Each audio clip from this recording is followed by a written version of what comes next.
Começa agora o programa Bem Viver, uma prosa sobre saúde, bem-estar, comida e agroecologia. Produção Rádio Brasil de Fato.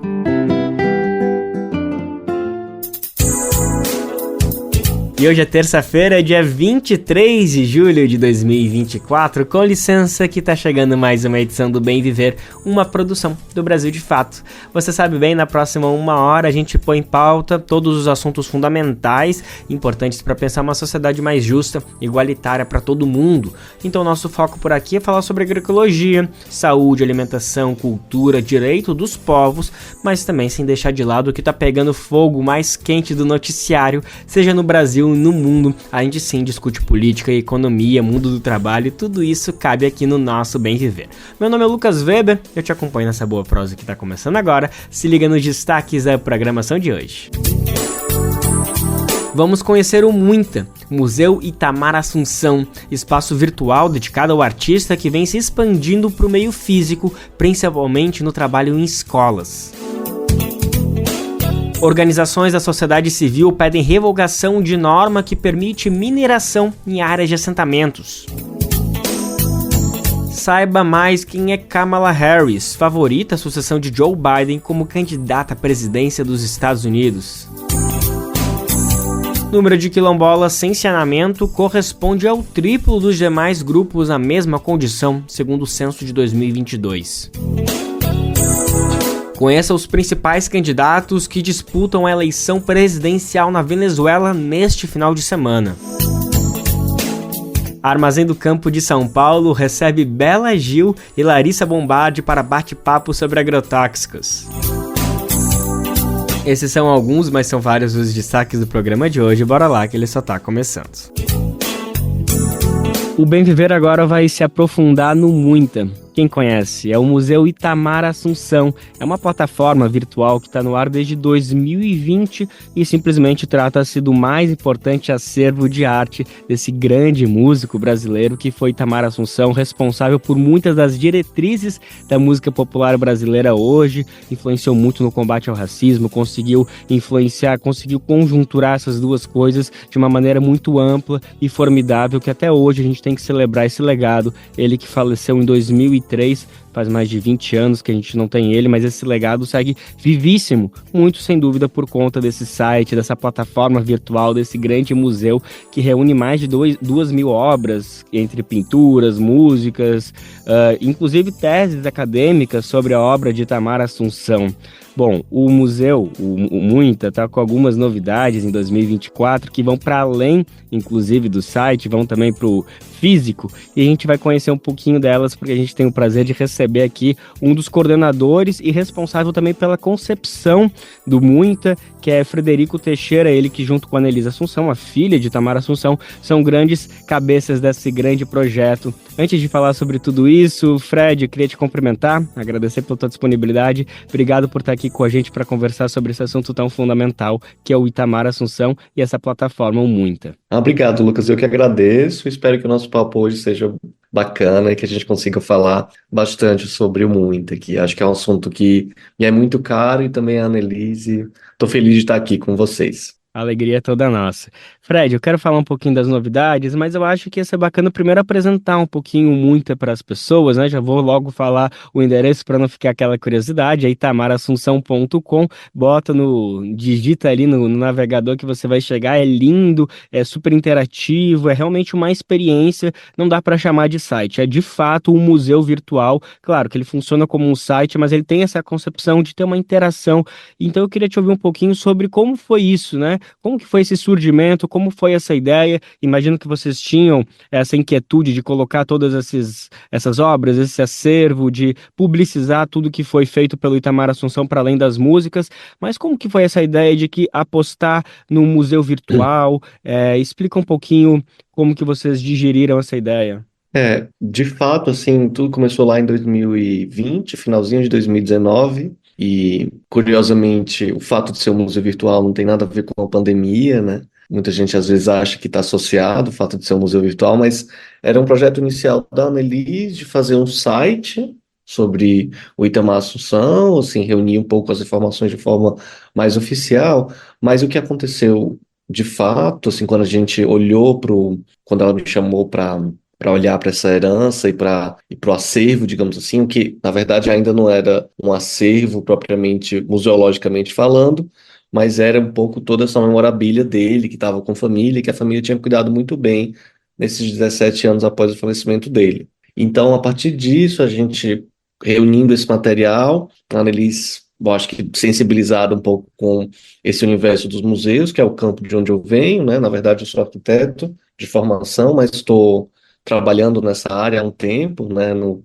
desenvolvimento de projetos de cunho expositivo, né? Então, do espaço expositivo e decorrente disso também a minha relação com os museus acontece, né? Com as instituições museais do Brasil.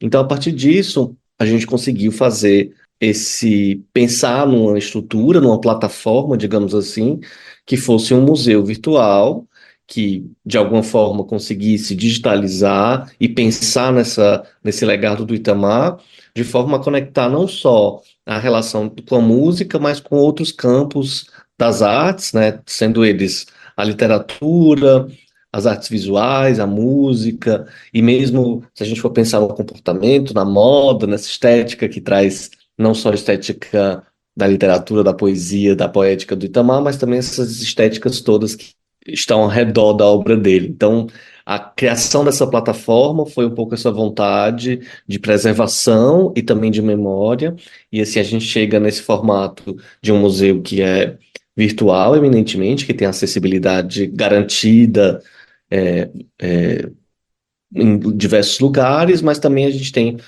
a ideia de preservação e cuidar desse acervo de forma física, com uma estrutura reduzida, então a gente tem uma reserva técnica e agora a gente está colocando ela em prática.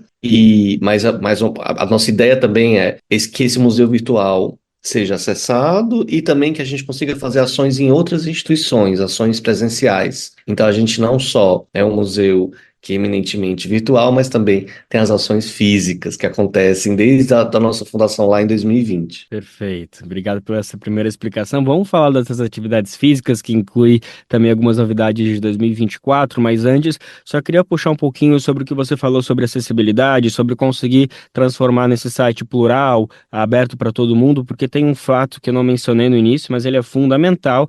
Primeiro, que o Muita é pioneiro em ser um museu virtual de um artista negro brasileiro. Isso é algo inédito que o Muita traz. E, além disso, é o primeiro a ser traduzido ao Yorubá, essa língua africana de origem nígero-cangolesa, super presente na língua portuguesa, né? Porque a gente também respira muito dessa herança, desses aspectos. Então, também me parece que foi mais um passinho que vocês devem ter considerado como fundamental para conseguir colocar, porque imagino que muito da música do Itamar, da arte de Itamar, também vem do Yorubá. Então, me parece que foi até uma obrigação. A gente não poderia criar uma plataforma que ficasse apenas no português. Ela precisa necessariamente dialogar com as heranças e tudo que o Itamar carrega.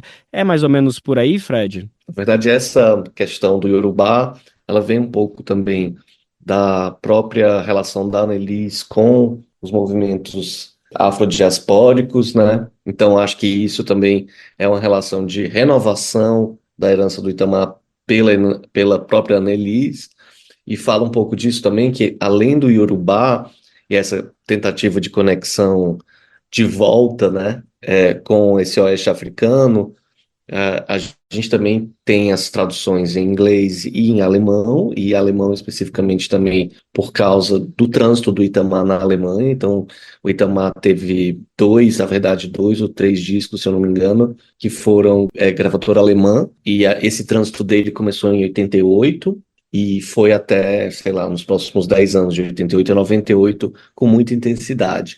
Então, a gente também resolveu entender que na verdade, entendeu que essa tradução para o alemão também seria importante. Então, a ideia dessas traduções todas são de conectar o museu com outras realidades e com as realidades também que o Itamar poderia ter se conectado ou se conectou em vida, né? Um pouco isso também. Bom, Fred, vamos falar então um pouquinho do que você já estava mencionando sobre transportar o museu para o meio físico por meio de algumas ações que, por exemplo, vocês estão realizando nesse momento, em 2024, o projeto educativo Assim o ITA Ensina, que é uma parceria com algumas escolas aqui de São Paulo, né, para levar um pouquinho do conhecimento do Itamar, porque ele também dialogava muito com as crianças, ele tem alguns livros infantis que inclusive estão sendo publicados póstumamente, né, algumas obras muito bonitas, muito bacanas. Eu não sei se necessariamente essas aulas dialogam com esses livros ou são outros métodos de ensino que vocês estão recuperando a partir do conhecimento de Itamar. Enfim, explica um pouquinho como que vocês estão concebendo e aplicando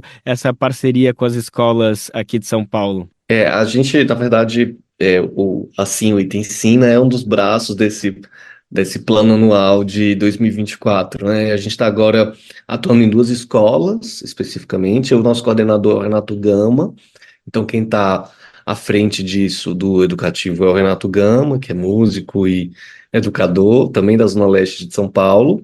A partir da presença do Itamar na Penha, né, que é onde ele morou durante boa parte de sua vida e quando viveu em São Paulo, a gente entende que essas ações educativas aconteciam nas escolas, que seriam escolas da Zona Leste eminentemente. Então, a gente está trabalhando agora, nesse ano, com duas faixas etárias, né, as crianças da primeira infância, assim, e também ensino fundamental 1. Então, a gente está com duas frentes, uma frente mais da literatura e outra frente mais da musicalização infantil. Então, a gente está pensando nessas ações, entendendo esses dois eixos, basicamente, né? Música e literatura, digamos assim. E a gente está trabalhando também, além da música e literatura, também duas performatividades, né? Uma delas é a forma mais teatral, que também faz muita relação com a história do Itamar, e também a partir da literatura, a escrita e também os jogos.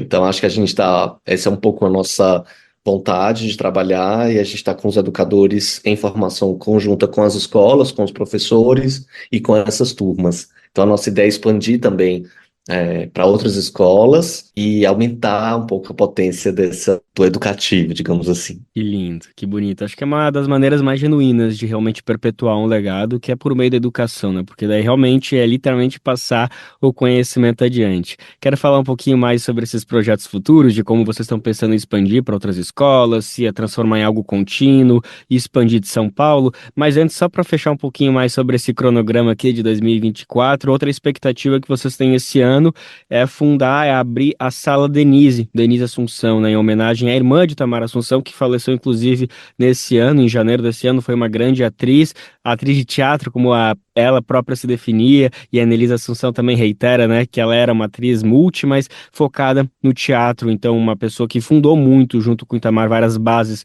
da arte brasileira aí, do que eles conceberam juntos. Então acho que nada mais justo do que também ter um espaço dentro do Muita dedicado à irmã dele, Denise Assunção, que faz pouco tempo que nos deixou. Explica um pouquinho a que vai se dedicar esse espaço, que também vai ser virtual, né, dentro do Muita. Bom, a gente, além das ações educativas, a gente vai ter a ideia da Sala Denise como um espaço novo no museu e que presta um pouco essa homenagem à Denise, mas assim, a nossa ideia é olhar um pouco para essa produção teatral dela, a relação dela com o teatro oficina, mais diretamente, não só, mas também a produção dela fílmica, então como ela também participou, esteve atuando nos filmes do cinema nacional, e acho que a gente olhar de forma mais carinhosa também para esse primeiro momento, que é começar a pensar nessa herança da Denise também. Então, acho que essa sala é mais uma apresentação geral para o público, assim, do que seria esse legado da Denise e um pouco dessa nossa vontade de começar a explorar isso e explorar no sentido mais generoso, né, de começar a pensar com carinho sobre o tamanho dessa herança da Denise também. Fred, então vamos falar um pouquinho já de 2025, né? Jornalista tem esse mal que nada o satisfaz, sempre, não importa o que está sendo feito, a gente já pergunta o que vem mais por aí. Mas aqui, realmente, trazendo todos esses projetos, a gente fica, né, com essa ansiedade de saber se a ideia é consolidar, por exemplo, esses processos educativos, se a ideia é se expandir de São Paulo, se a ideia é, por exemplo, fisicalizar, digamos assim, o museu, sair da plataforma virtual para virar algo físico. Enfim, tu já respondeu um pouco isso no início da primeira pergunta, mas vamos falar um pouquinho das pretensões que vocês têm. Vamos começar devagarinho. Primeiro, de repente, falando sobre essa questão da educação. Qual que são as pretensões de transformar em algo contínuo, sair de São Paulo? O que vocês têm pensado? As ações presenciais do museu, né, são não só as ações educativas, mas também uma ação muito importante que é essa organização e a catalogação do acervo físico. É um trabalho que não é um trabalho, digamos assim, muito midiático, mas é um trabalho que é muito importante também para a gente entender espacialmente como essa herança se manifesta. Então, a gente está agora, acho que mais focado na questão de preservação física, e para 2025 a gente pretende continuar pensando nessas ações educativas, né? Também nas questões de preservação física e virtual, porque o site e, na verdade, essa presença virtual nossa também precisa de manutenção. Então, o nosso trabalho é abastecer um pouco esse site de novidades e das exposições que devem vir. Agora, as exposições virtuais, não só da Sala Denise, mas também a mostra do nosso educativo. Então, a gente quer um pouco apresentar para o público em geral o que que a gente está fazendo e os nossos processos no educativo. Acho que isso é bem importante para a gente. E para 2025, a nossa ideia é, basicamente, tentar produzir essa exposição que a gente já vem pensando há um tempo, que é uma exposição em homenagem aos 75 anos de Itamar. Então, a gente gostaria muito que ela acontecesse, mas de uma forma em colaboração com algumas instituições que a gente já tem conversado. A gente espera que saia. E a gente também está agora com um possível programa de comissionamento de obras de artes visuais e interlinguagens, assim, que a gente quer também lançar para 2025, somando-se essas atividades presenciais do museu. Acho que isso pode ser muito bacana, da gente conseguir realizar, assim, no ano que vem. Com certeza, a gente vai estar aqui acompanhando.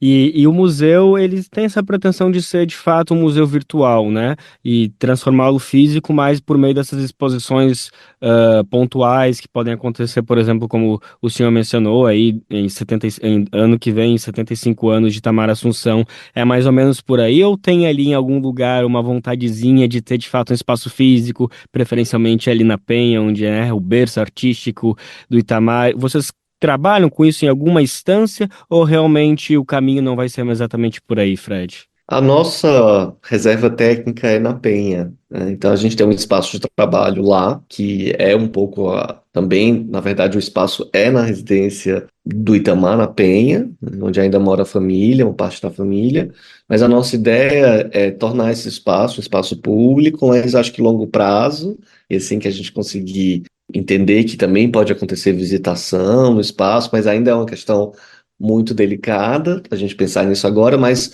de fato a nossa ideia é irradiar a partir da Penha, né, a partir da Zona Leste de São Paulo, esse legado. É um passo atrás do outro agora para a gente conseguir pensar em como ativar esse espaço, talvez para o público, mas agora, no momento, a gente está focado muito na preservação do acervo e na consolidação dessa reserva técnica. Fred, agora sim, para fechar, eu só queria te ouvir um pouquinho se vocês têm percebido que o legado que vocês estão construindo, o legado do museu, não o legado de Itamar, mas esse legado de construir uma plataforma virtual para conseguir celebrar a obra de um grande artista, se vocês sentem que isso está repercutindo no meio artístico entre outros colegas, entre outros pares, que também têm se entusiasmado com a ideia de também, de repente, consolidar algo assim, uma maneira, um acervo tão rico, tão minucioso, tão bonito, porque isso é também importante a gente comentar mais uma vez, não é um site, é um museu virtual. Vocês têm percebido que essa ideia talvez tenha fagocitado um pouquinho e outras pessoas também têm se interessado, outros filhos de artistas, filhos e filhas de artistas também têm se empolgado de talvez construir também um espaço virtual que possa ser tão rico para as pessoas terem contato com obras que a gente sabe que são esquecidas intencionalmente, né? Quando a gente fala de obras negras, de artistas negros, há uma intenção muitas vezes de esquecer, de deixar de lado. Vocês têm sentido esse tipo de repercussão também? A gente escuta muito, e a gente foi procurado também por alguns artistas para ajudar a pensar nesses museus, né? E a nossa ideia, como museu virtual, é fomentar de fato também as práticas presenciais, não só de forma a anulá-las, mas a somar com elas, assim, digamos assim. Então, acho que a nossa vontade, de fato, é entender que as estruturas e, na verdade, a plataforma de um museu não necessariamente se dá sempre pelo presencial ou pela visitação, mas também não só nessa camada, mas também em outras camadas, em outras possibilidades de acesso.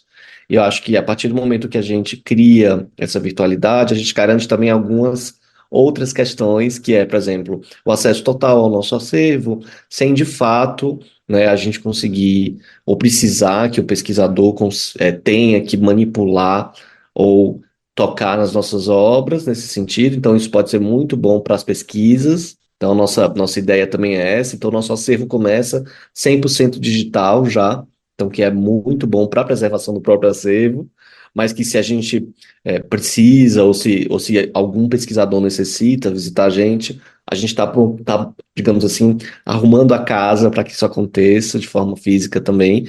Mas a ideia, de fato, é que esse tipo de legado, esse formato, consiga se ampliar, né? Então a gente fica muito feliz com essas tratativas e espera que esses próximos projetos que têm rondando a gente, assim, têm rondado a gente, consigam entrar no ar em breve, mas essas novidades a gente pode falar um pouquinho mais para frente.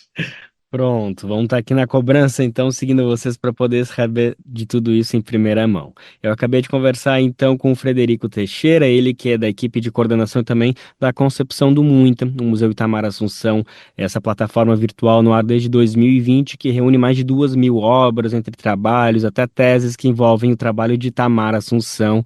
O museu está aí no ar, pode ser acessado por itamarassunção.com, lembrando que não tem acento e tem um pezinho ali em Assunção, então é Itamar Assumpção ou itamarassumpcal.com. Bom, Fred, obrigado mais uma vez pela disponibilidade, foi ótimo conversar contigo e vida longa Itamar Assunção, vida longa ou muita. Muito obrigado, Lucas. Espero que o público em geral consiga visitar a gente, consiga encontrar a gente também, né, não só no museu, também nas plataformas das redes sociais, que procurem a gente lá nas redes sociais, que a gente também está por lá. E a gente agradece também ao Brasil de Fato, a atenção e muito obrigado pelo dia de hoje e um abraço em todo mundo. Programa Bem Viver, sua edição diária sobre saúde, bem-estar, comida e agroecologia.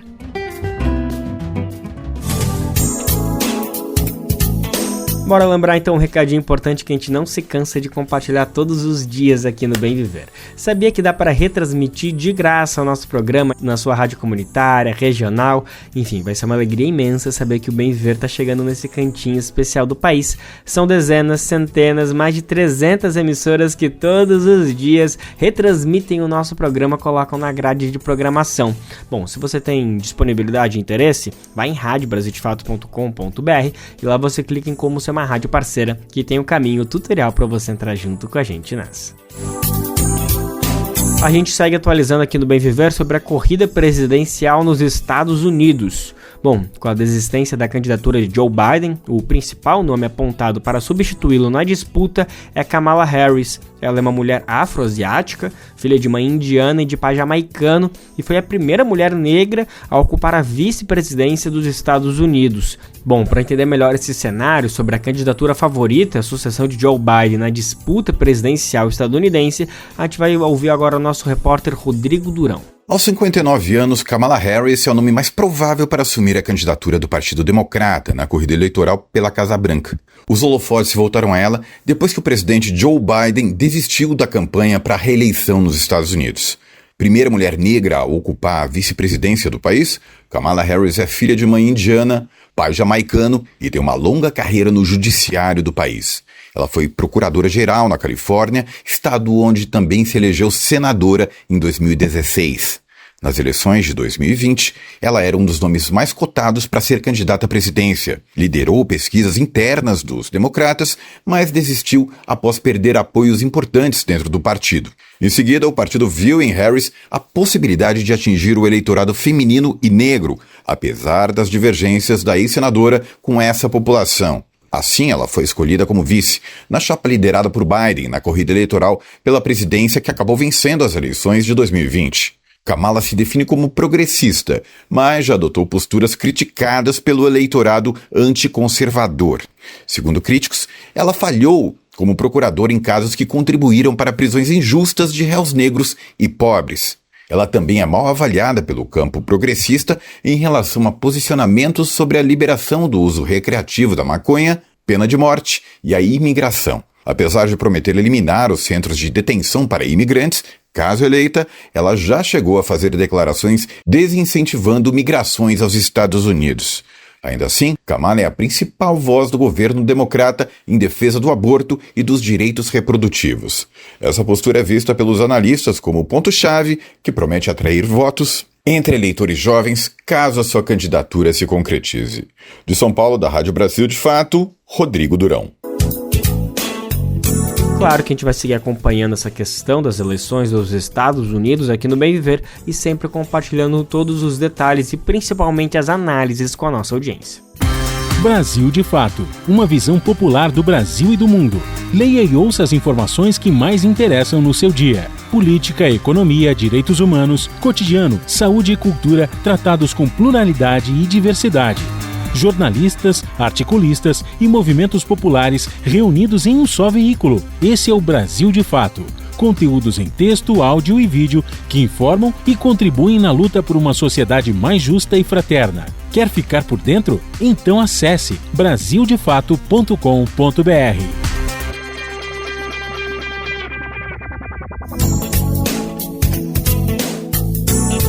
Vamos seguir falando de eleições internacionais. É que agora, esse final de semana, acontece na Venezuela, nosso vizinho aqui sul-americano. As eleições presidenciais do país acontecem no domingo, dia 28, e tem 10 candidatos. Apesar de tudo isso, existem 2 nomes que são principais no centro de disputa. São eles Nicolás Maduro, o atual presidente que representa a continuidade do processo conhecido como Revolução Bolivariana, e o candidato de direita é o ex-diplomata Edmundo González Urrutia. Quem traz mais informações completas para a gente entender o que está acontecendo na Venezuela é o nosso repórter Douglas Matos.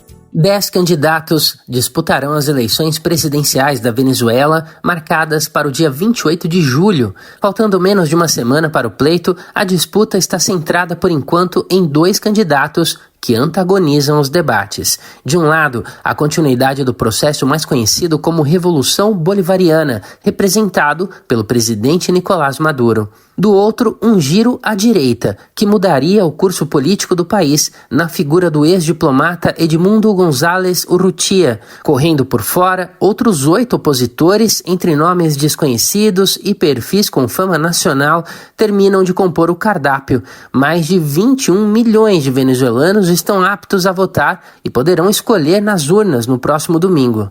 Na ponta da lista, o atual presidente Nicolás Maduro, que busca a reeleição pelo Partido Socialista Unido da Venezuela. Em janeiro, ele apresentou o que seria o programa de governo para uma próxima gestão. Chamado de 7 transformações, o documento propõe o desenvolvimento em 7 áreas. Os eixos estão divididos em economia, social, política, meio ambiente e relações internacionais, além de 2 tópicos considerados mais conceituais: expandir a doutrina bolivariana e aperfeiçoar a chamada convivência cidadã.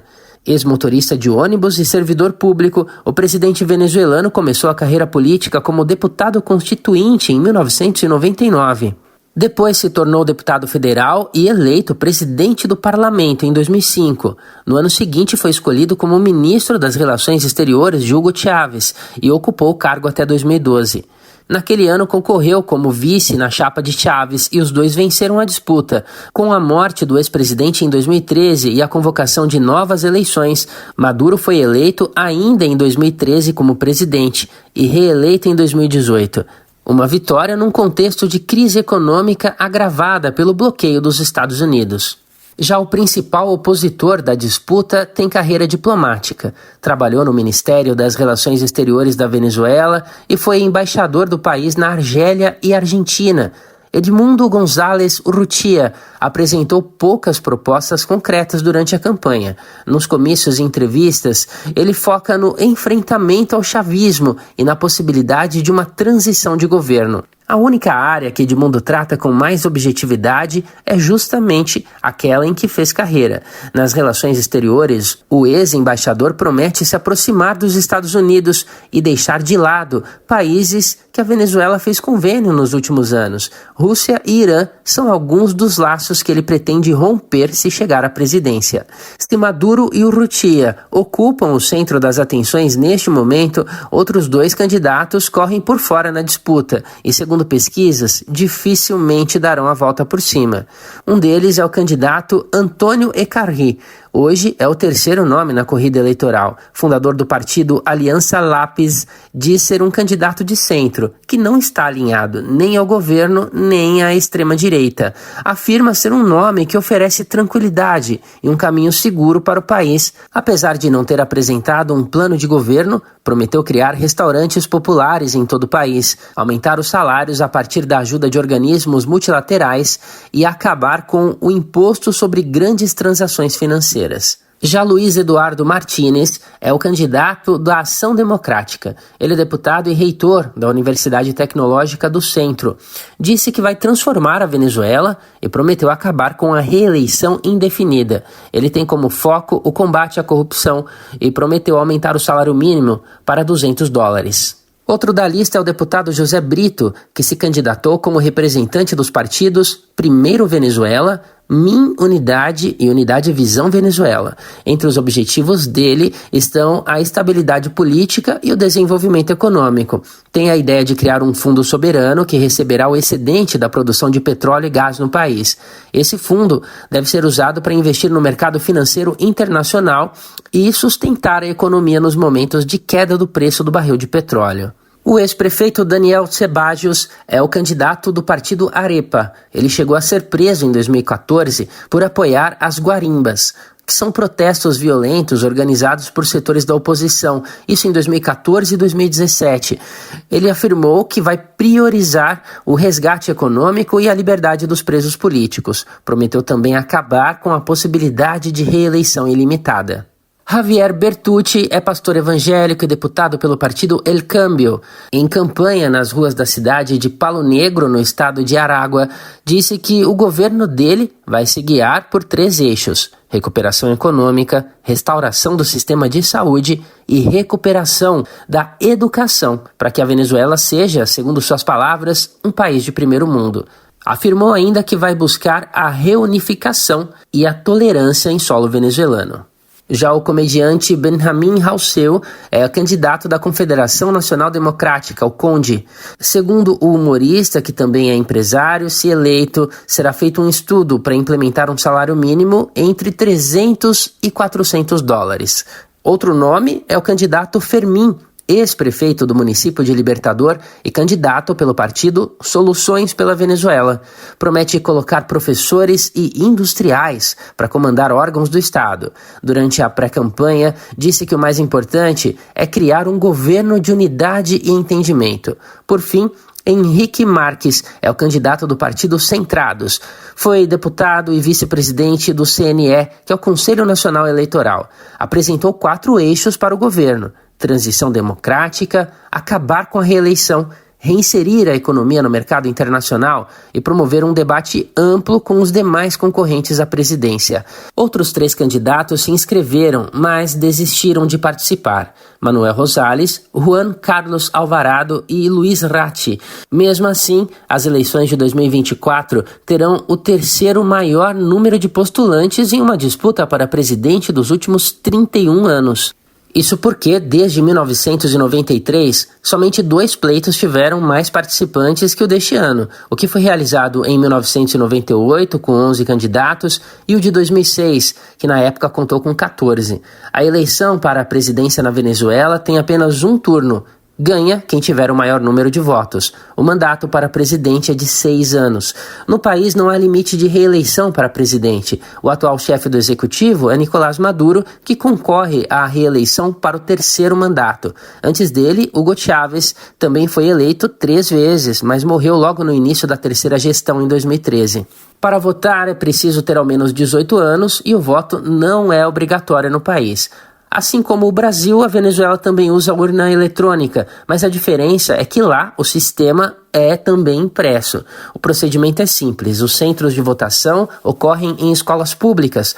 O eleitor entra na sala, valida a biometria e registra o voto na urna eletrônica. Ele recebe o comprovante impresso do voto, confere se está correto e deposita numa outra urna, onde ficam armazenados os votos em papel. Quando a votação é encerrada, o chefe da sessão imprime o boletim da urna e faz a contagem dos votos impressos para conferir se estão de acordo. De São Paulo, da Rádio Brasil de Fato, locução Douglas Matos. É interessante, né? Conhecer o sistema de votação de cada país e ver o nível de segurança. Assim como no Brasil, a Venezuela usa urnas eletrônicas e, como sabemos, são altamente seguras, né? A diferença é que no sistema venezuelano, o voto também é impresso e depois depositado em outra urna para que haja uma dupla conferência. Para votar na Venezuela, é preciso ter pelo menos 18 anos e o voto não é obrigatório. A ABJD é a Associação Brasileira de Juristas pela Democracia. Defende o Estado democrático de direito, a presunção de inocência, o devido processo legal e o acesso à justiça. A ABJD é a única organização do Brasil que reúne todas as categorias de juristas. Do estudante à juíza, da servidora do sistema de justiça ao defensor público. Juristas democráticos são essenciais para evitar retrocessos e avançar nos direitos e garantias. Faça parte da ABJD. Entre no site e associe-se a abjd.org.br.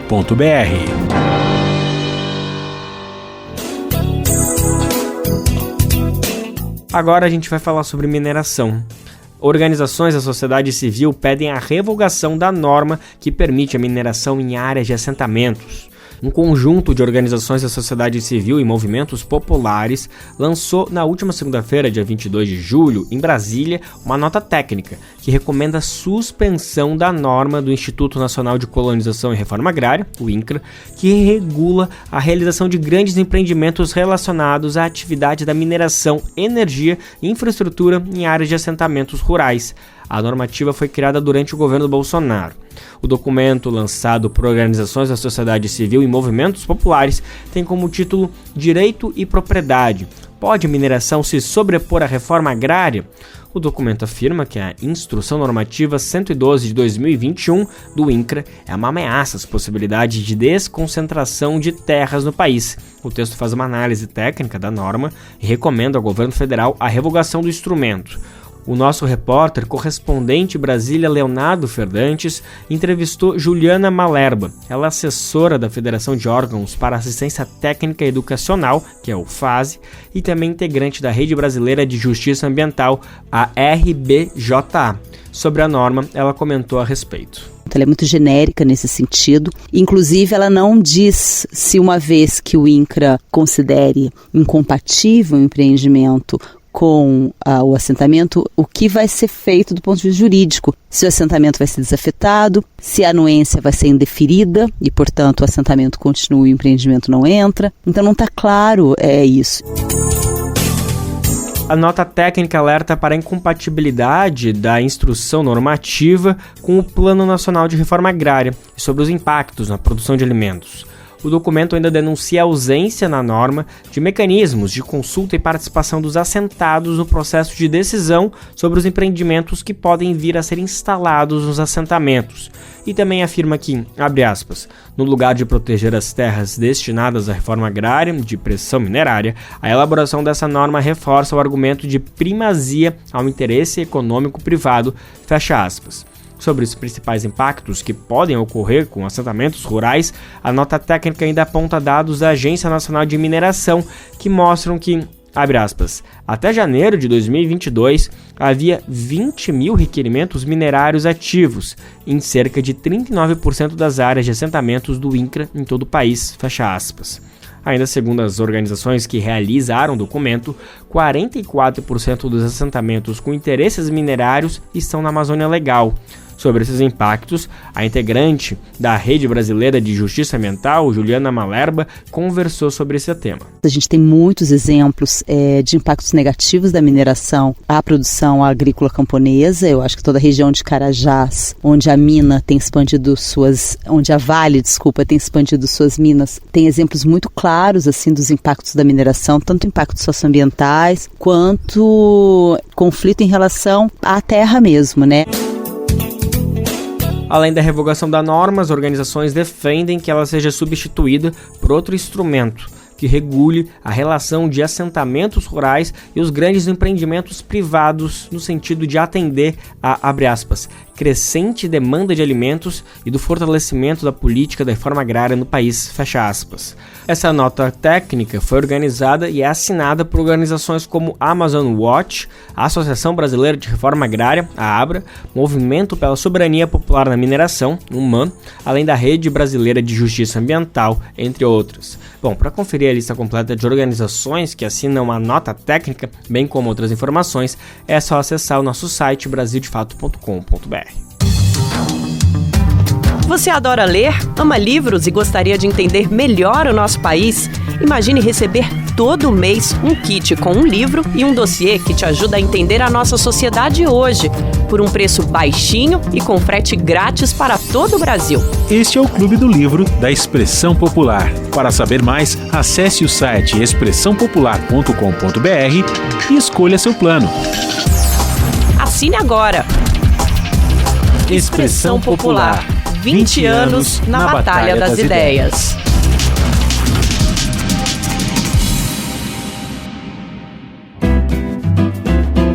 Programa Bem Viver.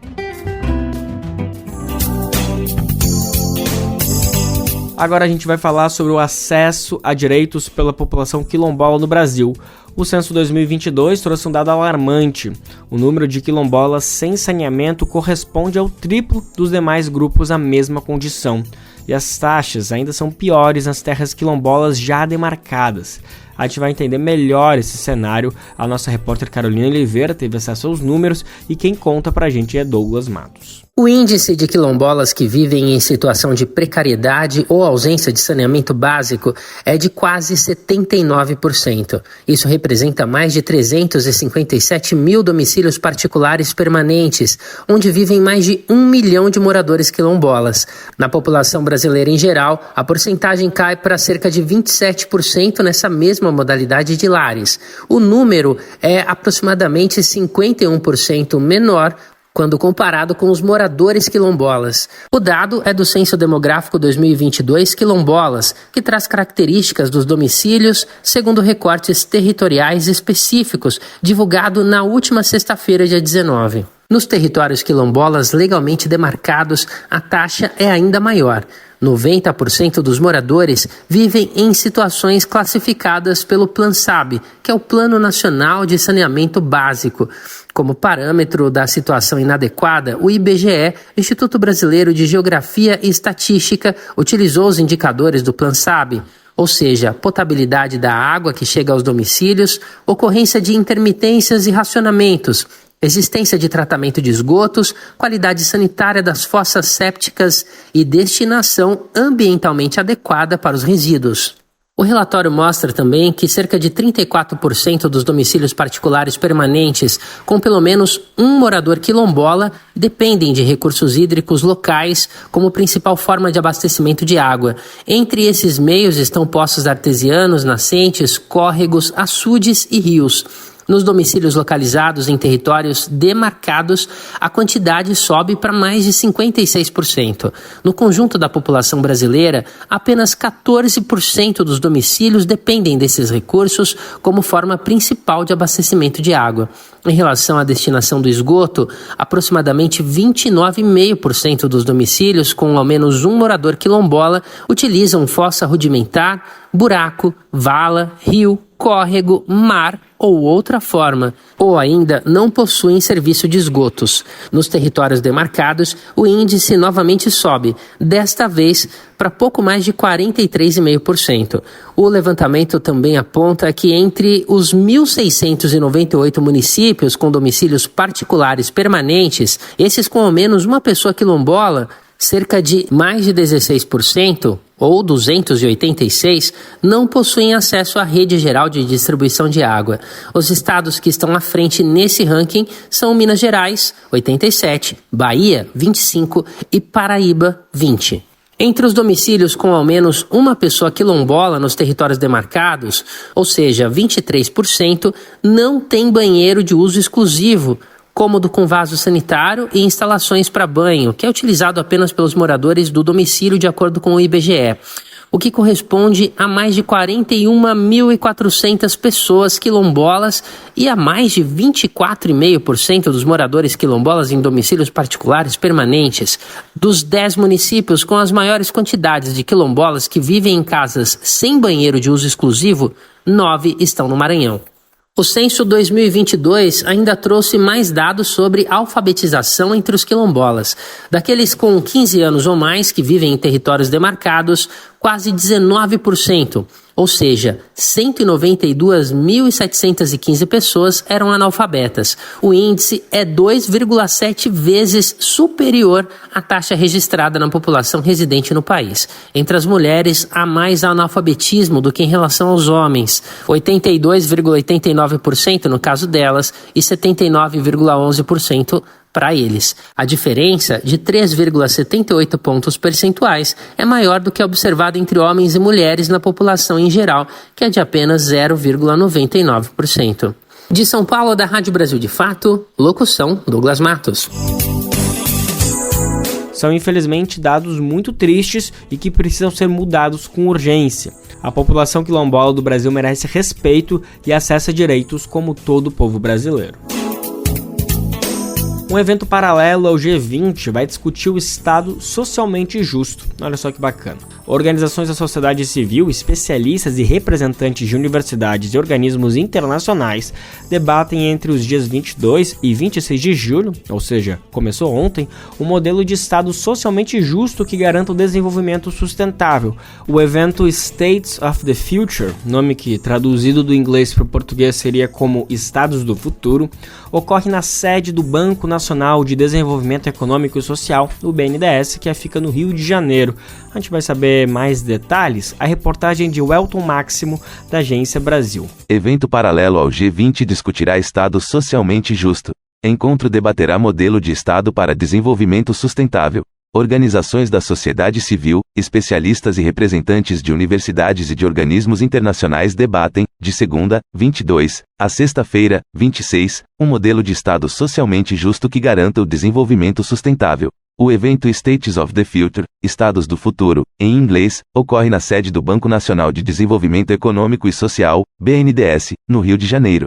O encontro ocorrerá paralelamente à reunião de ministros das Finanças e presidentes dos bancos centrais do G20, grupo das 19 maiores economias do planeta, mais União Europeia e União Africana. A reunião do G20 só começa na quarta-feira, 24, mas os vice-ministros, secretários e diretores dos Ministérios de Finanças e dos bancos centrais fazem reuniões preparatórias na segunda e na terça-feira, 23. A programação terá conferências magnais e painéis em formato de talk show. Entre os políticos confirmados, estão o presidente eleito do Conselho Europeu e ex-primeiro-ministro de Portugal, Antônio Costa, e a ex-presidenta do Chile, Michelle Bachelet. Entre os professores e especialistas presentes, estão Ailton Krenak, liderança indígena e imortal da Academia Brasileira de Letras, Denise Ferreira da Silva, professora da New York University, Mariana Mazzucato, diretora fundadora do Instituto para Inovação e Propósito Público da University College London, IPP, UCL, e Rajun Chang, professor da School of Oriental and African Studies da Universidade de Londres e autor de livros como Chutando a Escada. Segundo o BNDES, o cenário atual tem trazido grandes desafios aos governos. Avanços tecnológicos, pandemias, mudanças climáticas, novas ameaças à segurança transnacional e evoluções significativas no mercado de trabalho exigem novas respostas, por meio da construção de um modelo de desenvolvimento mais sustentável e com justiça social. Programação de segunda a quarta-feira, os painéis debaterão os atuais desafios de política industrial, econômica e de sustentabilidade, ainda sob os impactos sofridos pela pandemia de Covid-19. Nesses dias, o evento será transmitido ao vivo no canal do BNDES no YouTube. Também haverá discussões sobre o papel do Estado para liderar as mudanças necessárias, com a proposição de caminhos que redesenhem as instituições e criem estados resilientes e ágeis. Os painéis também abordarão o sistema de governança global e o papel dos atores estatais e não estatais na construção de futuros. A quinta, 25, e a sexta-feira serão dedicadas a seminários e mesas simultâneas de diálogo social, entre especialistas nacionais e internacionais e organizações da sociedade civil. Eles discutirão temas como transformação digital, diversidade, inclusão, futuro do trabalho no serviço público e transformação da educação. O presidente do BNDES, Aloísio Mercadante, abrirá o evento, nesta segunda. Na terça, a diretora socioambiental do banco, Tereza Campello, fará a abertura. Os diretores Nelson Barbosa, Planejamento e Relações Institucionais, e as diretoras Helena Tenório, Pessoas, TI e Operações, e Luciana Costa, Infraestrutura, Transição Energética e Mudança Climática, também participarão do evento. Além do BNDES, o evento é promovido pelos Ministérios da Gestão e Inovação em Serviços Públicos, das Relações Exteriores, e do Desenvolvimento, Indústria, Comércio e Serviços. O States of the Future tem o apoio do Programa das Nações Unidas para o Desenvolvimento, PNUD, da Organização de Estados Ibero-Americanos para a Educação, a Ciência e a Cultura no Brasil, OEI, da Maranta, da Open Society Foundations e do Instituto Rap o Acento Agudo Blica.org. Você está ouvindo o programa Bem Viver, uma prosa sobre saúde, bem-estar, comida e agroecologia.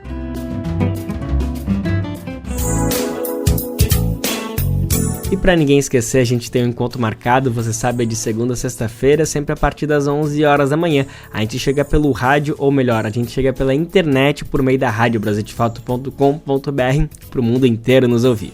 Logo depois é a vez da nossa parceira RBA, a Rádio Brasil Atual 98,9 FM, retransmitir o nosso programa a partir da 1h da tarde. Lembrando que nosso programa também fica salvo nas suas plataformas preferidas de podcast.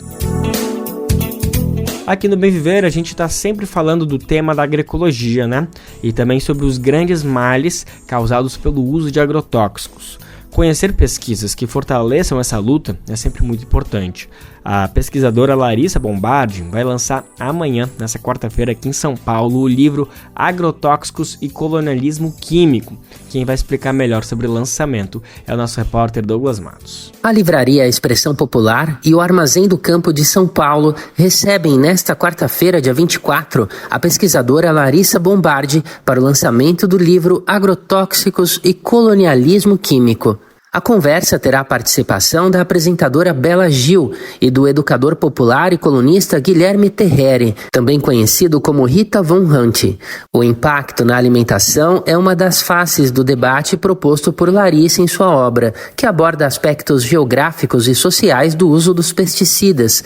O Brasil é o país que mais consome agrotóxicos no mundo. A partir desse dado alarmante, a pesquisadora propõe uma reflexão sobre os impactos do uso dos agrotóxicos na vida de mulheres, crianças, indígenas e camponeses que vivem no entorno dos cultivos de commodities. Na orelha do livro, o jornalista João Pérez escreveu, abre aspas, a pesquisadora reflete sobre a perseguição à cultura camponesa, especialmente às mulheres, e nos conclama a entender por que os conhecimentos acumulados ao longo de séculos são a única esperança de nos salvarmos do capitalismo. Fecha aspas.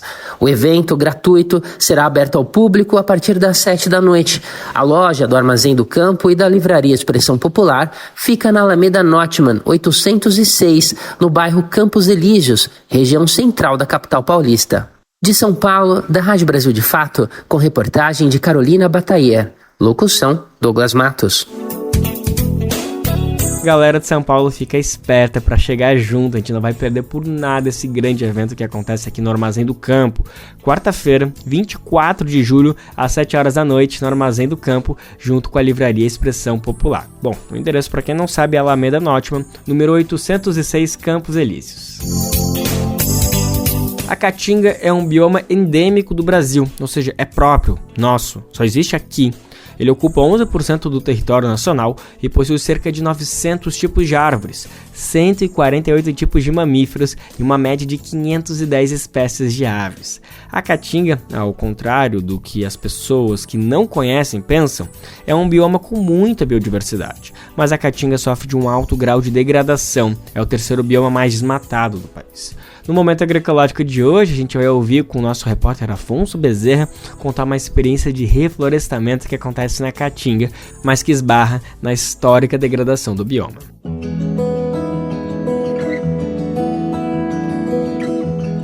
Momento Agroecológico.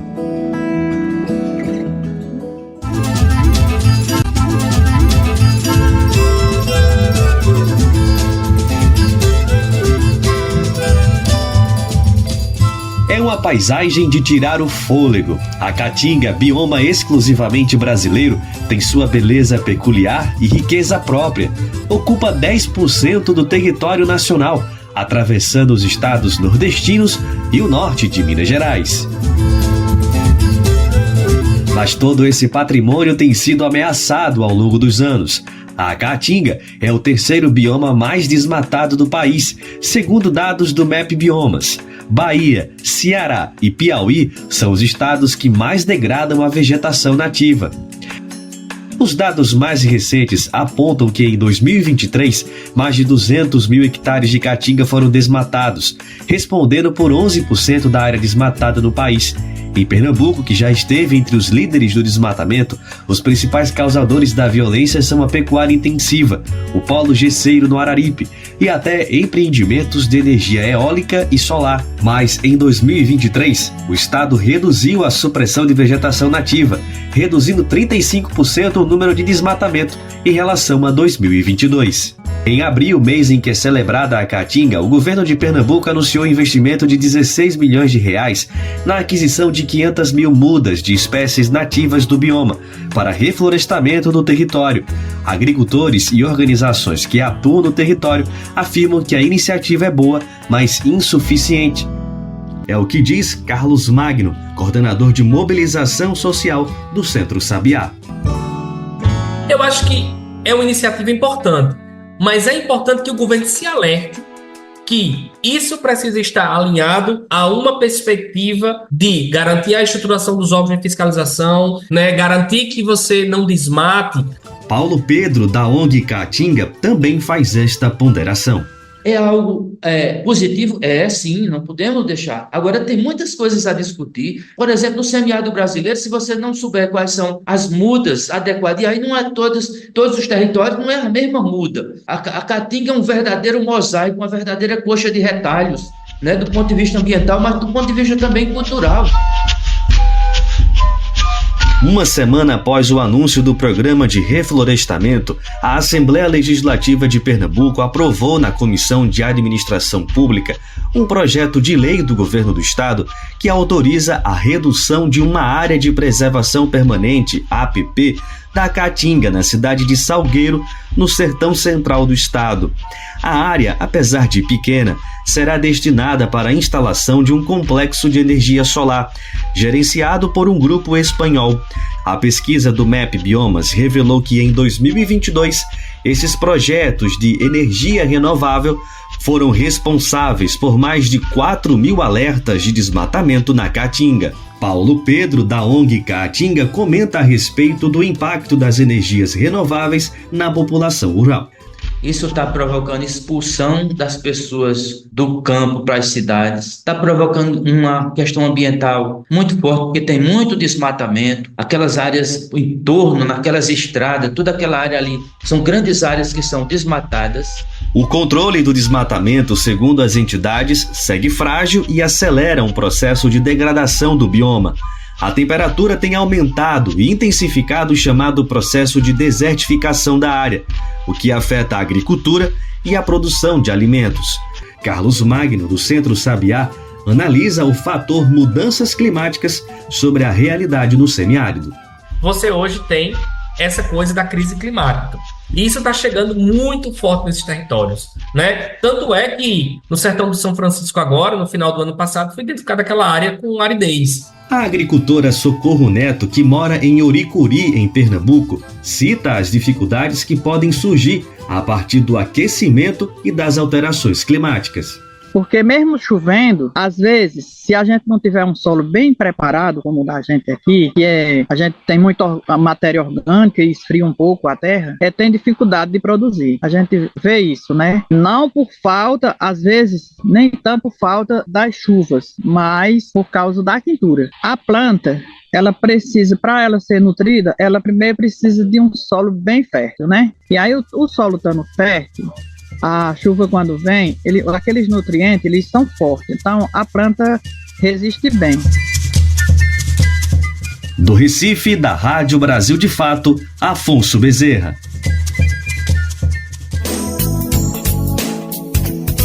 E assim a edição do Bem Viver de hoje fica por aqui, lembrando que amanhã, quarta-feira, estamos de volta, sempre a partir das 11 horas da manhã. A gente chega junto pro mundo inteiro por meio da radiobrasildefato.com.br.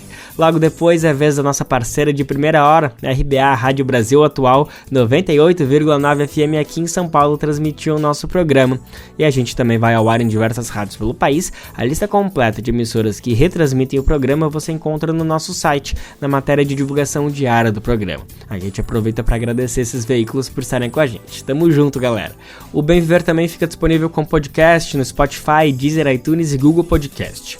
A apresentação deste programa foi de Lucas Weber, roteiro de Amanda Sampaio, edição e produção de Camila Aguiar e Douglas Matos, trabalhos técnicos de Lua Gattinone, Adilson Oliveira e André Paroche, coordenação de rádio e TV Moniz e Ravena, diretora de programas de áudio Camila Salmásio, direção executiva Nina Fidelis, apoio e toda a equipe de jornalismo do Brasil de Fato. Até amanhã, gente. Tchau, tchau.